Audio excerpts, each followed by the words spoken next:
Tonight on Newsbeat, see how one LSU organization is helping people overcome their speech impediments. Plus, the gap between Clinton and Trump continues to shrink. See who has the edge as we near the candidates' first presidential debate.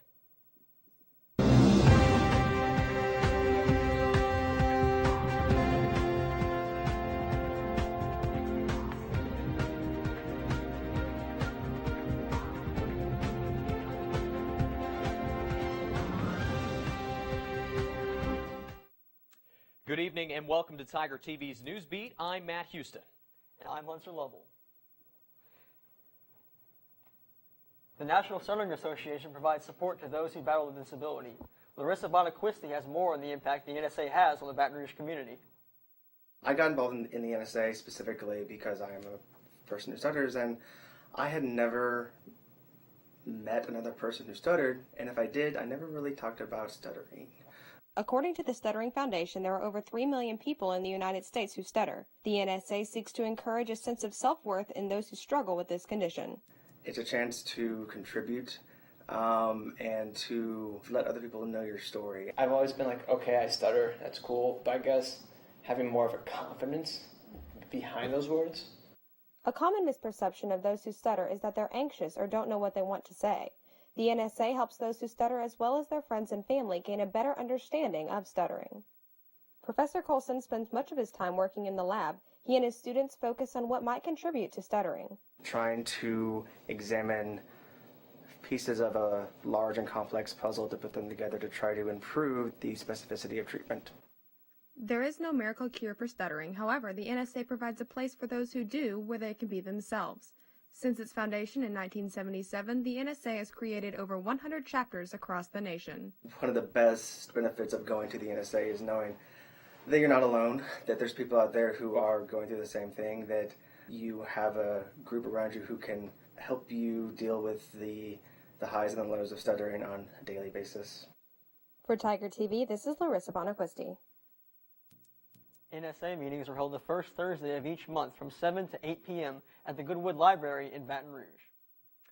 ITT Technical Institute announced it will close all of its campuses today after more than 50 years of service.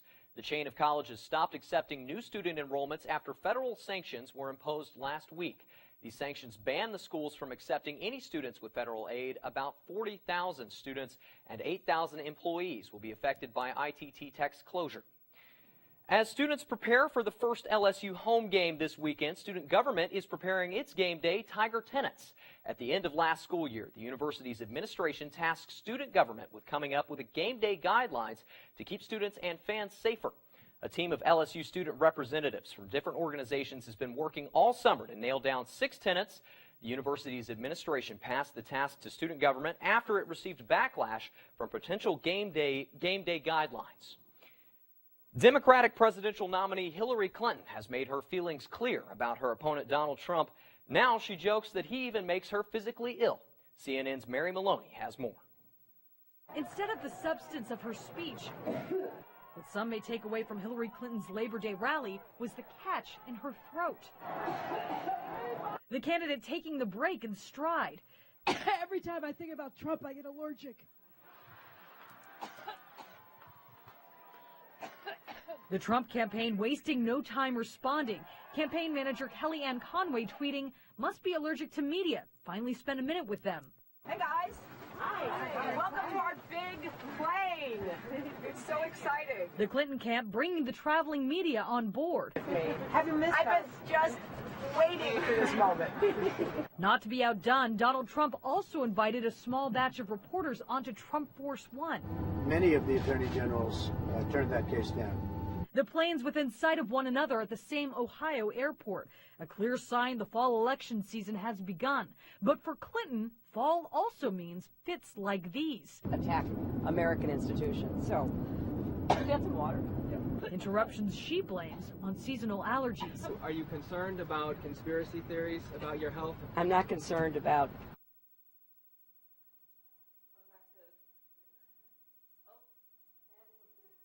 Also in the election, Labor Day marks the beginning of the home stretch of the general election campaign season, and a new poll shows that the race is continuing to tighten. The brand new CNN ORC national poll shows a significant change in the numbers from just a few weeks ago. With the numbers as close as they are, the candidates can't afford to take a break from the campaign trail. CNN's Kim Hutcherson reports. With campaign 2016 entering the home stretch, a new CNN ORC poll shows a dead heat between Democrat Hillary Clinton and Republican Donald Trump. The survey, which was conducted by phone between September 1st and 4th, finds Trump leading Clinton by 2 percentage points, 45 to 43% among likely voters. It's a significant tightening from the 7-point lead Clinton held after the Democratic National Convention. CNN's poll followed several other surveys released in August, which also show a shrinking margin between the two candidates. Clinton in must-win Florida Tuesday. On the way, she joked with the press corps on her campaign plane that she can't take her doctor's advice after Monday's coughing fit. Better. Now the advice, of course, is just don't talk for a day.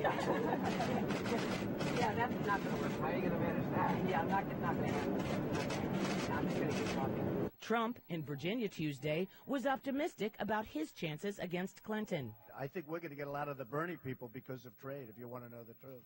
A lot of the Bernie people are coming with us because the one thing he was right about is the fact that our country is being ripped off like never before on these trade deals. With just over 2 months left to go before Election Day, both candidates still have plenty of work to do. That CNN ORC poll also shows that majorities have unfavorable views of both Clinton and Trump. I'm Kim Hutcherson reporting. Trump and Clinton will be continuing their campaigns across the country in an attempt to take the lead as November gets closer. Ahead in sports, I'm going to run through Brandon Harris's performance against Wisconsin and more. Stay with us.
It's a new dawn, it's a new day.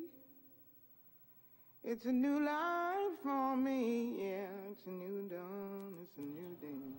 It's a new life for me. Ooh, ooh, ooh. And I'm feeling good.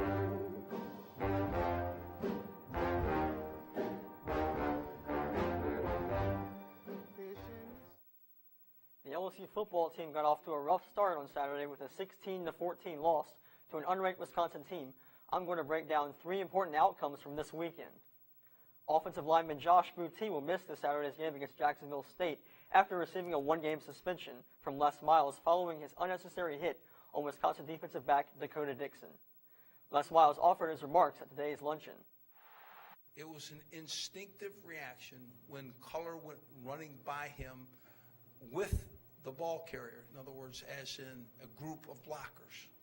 And he said, and so I just instinctively went to tackle him. And tackling him, you know, like for instance, you know, I talked to the head of officials, and he says, the reason I called it egregious was because it was he didn't try to tackle.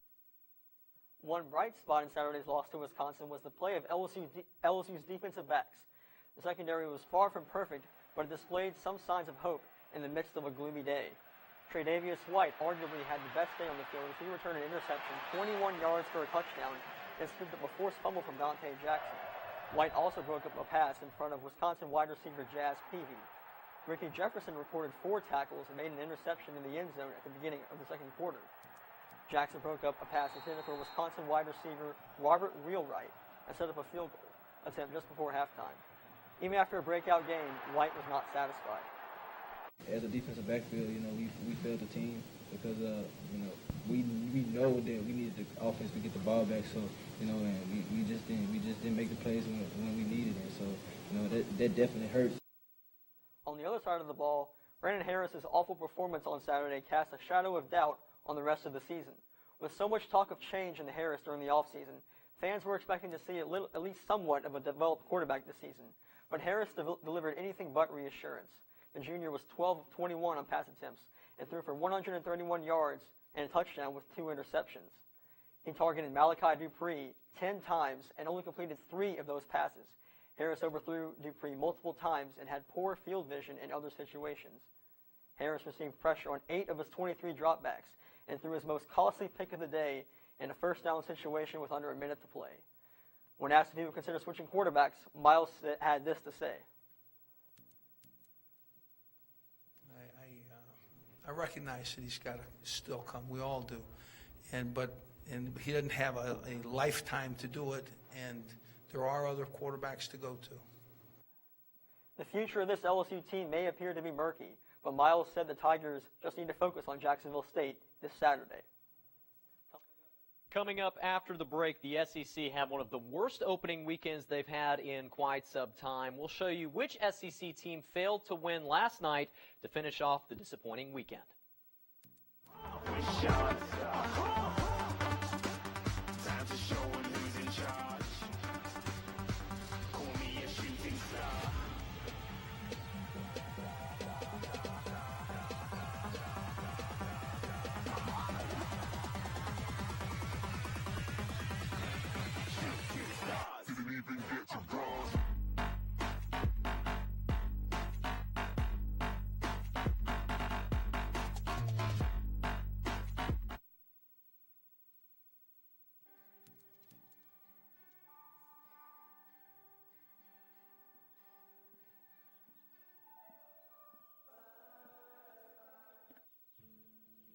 That's me as a state trooper almost 30 years ago.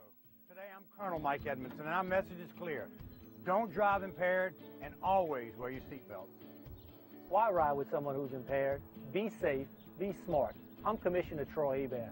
This year, make safety your priority.